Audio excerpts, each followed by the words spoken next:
uuwi. Mga talunan, walang ganda. Check! Bye! Ngayon ko lang naranasan to sa buong buhay ko. Ah! I feel ugly! Hey, look. Look at that. You will never be ugly. You are the most beautiful woman in the world. Ano ba? Wala ako sa mood. I just lost my hair, Jeremy. Nagluluksa pa ako. Mainit lang naman ulo mo kasi naisahan ka na naman ni Nympha eh. Sige, ipamukha mo pa. Mas lalong hindi ka makakascore sa akin. I'm sorry. Okay, sorry. Huwag ka na magtampo. I have a suggestion.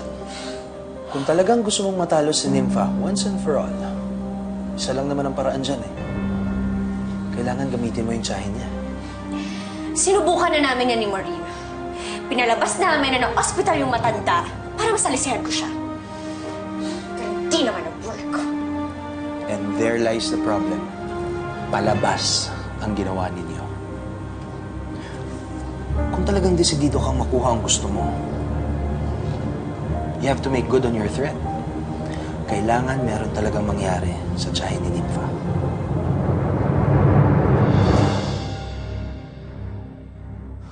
Ay, simple lang ang game plan natin. Sasama natin yung tiyahin ni Nympha sa rest house ko sa Tagaytay. At hanggat hindi pumapayag makipagpalit si Nympha, hindi natin siya papakawalan. Kidnapping. No. Hindi natin siya kikidnapin. Sasama siya sa atin ng kusa. Voluntary kidnapping. Paano naman natin makukumbinsi yung aling denang na yun na kusang sumama sa atin? Alam naman yung mortal na kalaban ako ng pamangkin niya.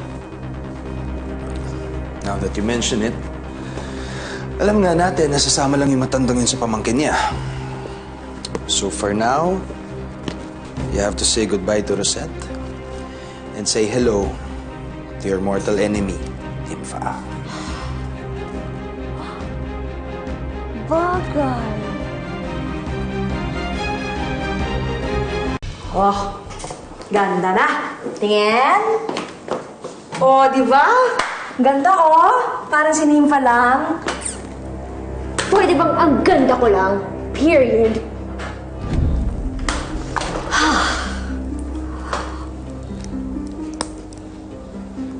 Oh, kakalagay lang. Lagay na naman ulit.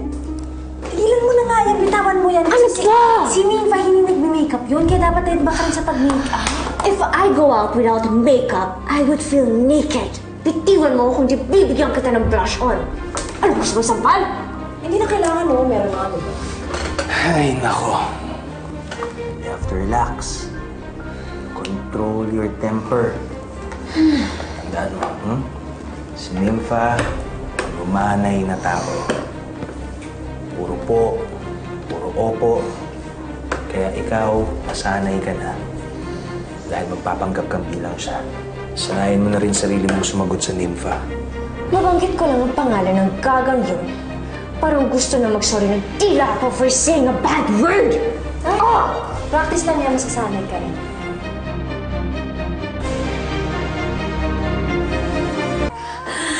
Oh my goodness. This is fashion suicide. I swear, ibabash talaga ako ng mga amigas ko for this.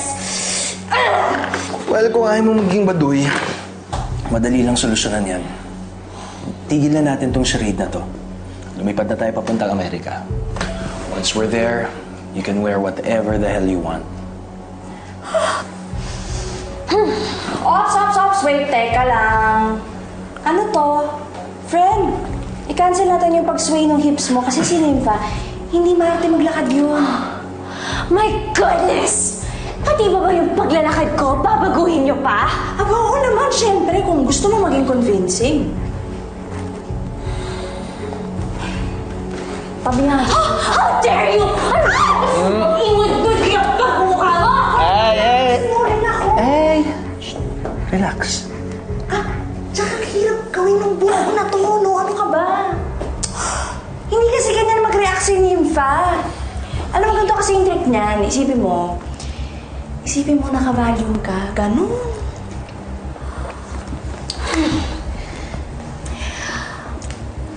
Please. Ayoko na ng away. Po. Ayoko na ng gulo. Hindi na mauulit. Po. Okay, yeah. That's good for a start. Tone down lang natin ng konti yung sarcasm, okay? Now, imagine mo si Maureen, si Alin Denang. Paano mo siya kakausapin? I'm just gonna say hi. Ay, naku, mali. Hindi nag-i-English si Nympha, remember? Okay, fine. Sumama ka sa akin, may pupuntahan tayo. Ay, sus. Come on. What? Alam mo naman kung gaano ka-close si Nympha sa tiyahin niya, di ba?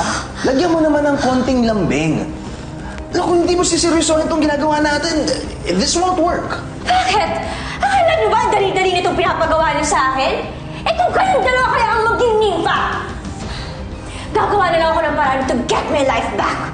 Hindi ko talaga masikmura yung to put myself in the shoes of that girl!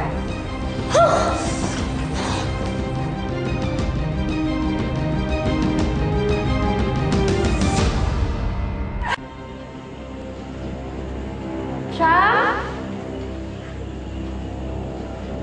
Nympha! Nympha! Siya? Nympha, tulungan mo ako! Siya, ano pong nangyayari? Siya? Siya, nasaan po kayo? Tawag mo na, Nympha! Oh! Nympha! Huwag ka nang magkuwari. Siya, nasaan po kayo? Tawag mo na, Nympha! Oh! Nympha! Chang! Chang! Chang!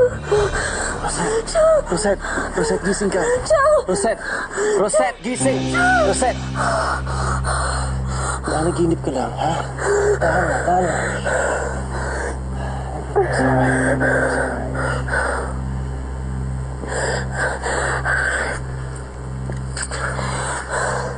It must have been a bad dream. Sumisigaw ka. Tinatawag mo si Chang. Sino yan?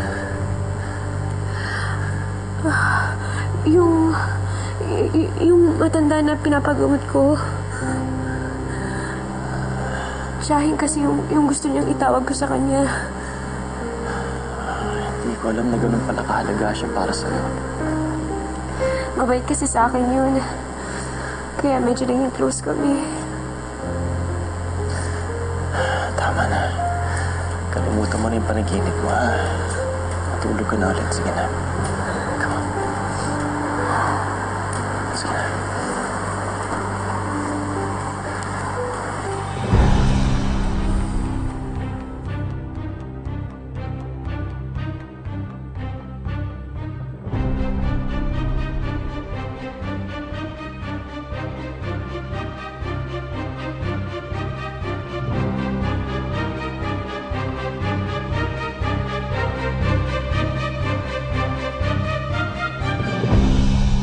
Ma'am, huwag na po kayo ma-stress, ma'am, kasi nga it's just only a dream. Tsaka yung panaginip, kabaliktaran daw po yun sa totoong buhay.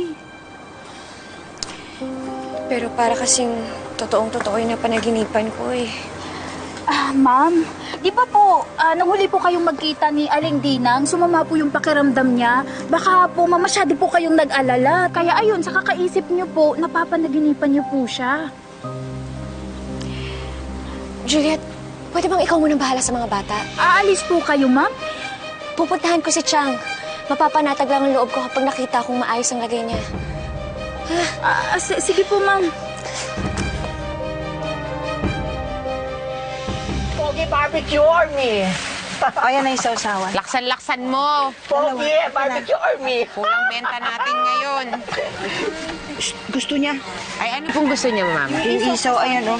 Sige. Salang na. Dito na lang yung bahay. Sa inyo na po yan.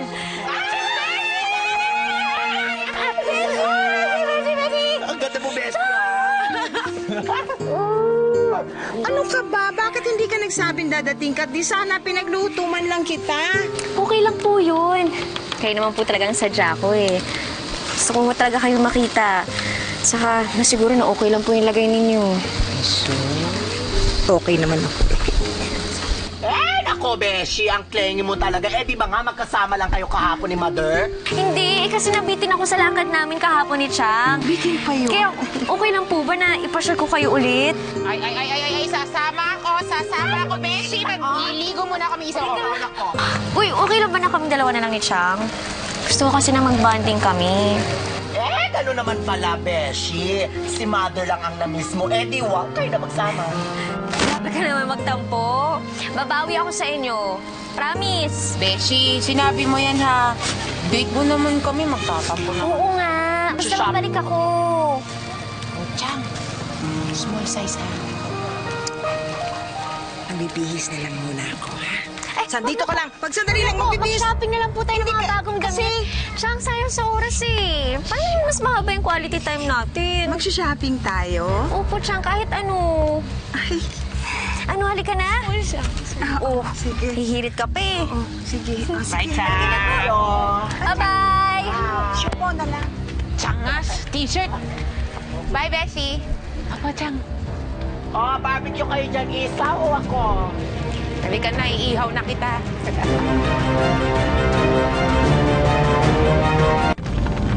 Huwag ka nang magkumari. Salamat. Anak, okay ka lang ba? Bakit parang hindi ka mapakali? Naku, Chang, inaabangan ko lang po yung magsusundo sa atin. Ganon? Sino? Yung magdadala po sa atin sa resto sa Tagaytay. Tagaytay? Anak naman, ba't hindi mo sinabi sa akin pupunta tayo doon? Nakapagdala man lang sana ako ng panlamig. Okay lang po yun. Kanino yung rest house? At sa mga bagong kaibigan ko po. Baka nakakahiya.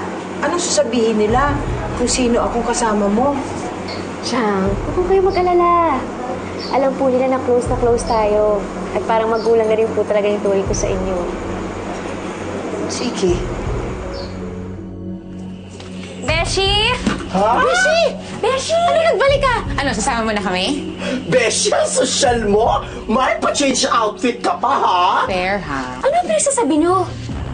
Saka nasan si Chang? Gusto ko siya makausap. Ano ka ba naman, Beshi? Eh, di ba kasama mo si Chang? Sinundo mo sa barbecuehan kanina dahil sabi mo magbabanding kayo, ha? Diyos ko. Hindi ako yun. Ano siya? Sigurado ako na sinuset yun. Bakit niya naman hinayaan siyang umalis? Bakit niya siya hinayaan sumama kay Rosette? Naku, sorry, Beshi, hindi namin alam. Sorry, Besh. Sorry, naku. Nabigo siyang kidnapin ako. Kaya si Chang ang tinangay niya. Mga walang iya sila! Sige po, kain na po kayo.